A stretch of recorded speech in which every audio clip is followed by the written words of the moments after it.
অন্য আরেকদিন আসবো।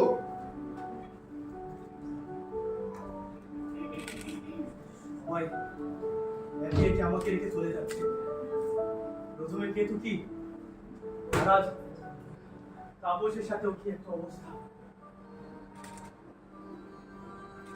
আচ্ছা দশরথ, তুই তো যাচ্ছিস না, তুই কেন আছিস রে? বাবু, হ্যাঁ আপনি দেখি বলেন না বাবু, আপনাকে রেখে আমি কই যাবো? ছোটবেলা থেকে আপনি আমার বাপ, আপনি আমার মা। ভয় পাই না? সবাই তো এই যন্ত্রটাকেই ভয় পায়। না বাবু, আপনার যন্ত্রে আবার কিসের বই?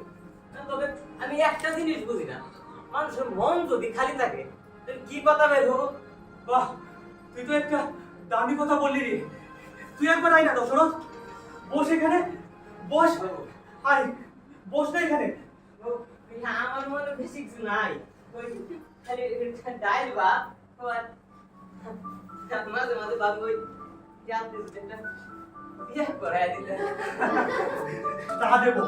এই যে এই কলমটা দিয়ে এখানে লিখবি, আর ওই হাতটা এই অস্ত্র দিশার চক্রে রাখ। আমি যন্ত্রটা চালু করে দিচ্ছি।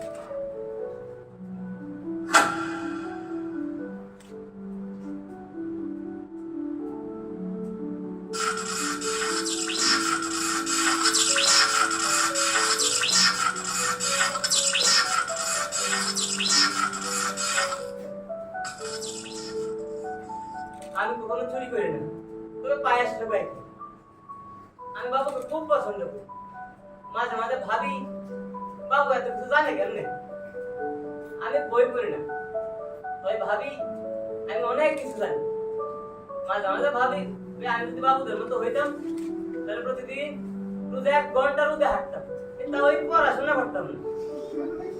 আমি প্রেমে করছি এক চায়ের দোকানদারের মেয়ে, কিন্তু শালার কপাল কইতে পারিনি। আর আমি সবসময় সত্য কথা কই, কারণ মিথ্যা মনে রাখতে হবে, সত্য মনে রাখতে হবে। বাহ দশরথ, বাহ, তুই তো সত্যি রে। দারুণ।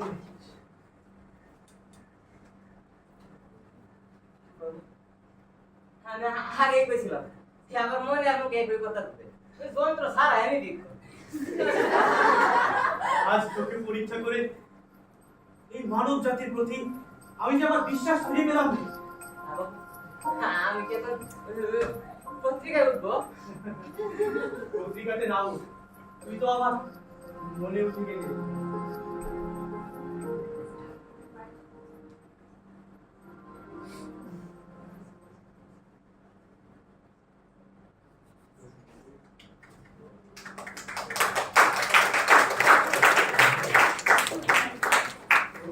বল সুপথে চল, ওরে আমার মন। সত্য বল সুপথে চল, ওরে আমার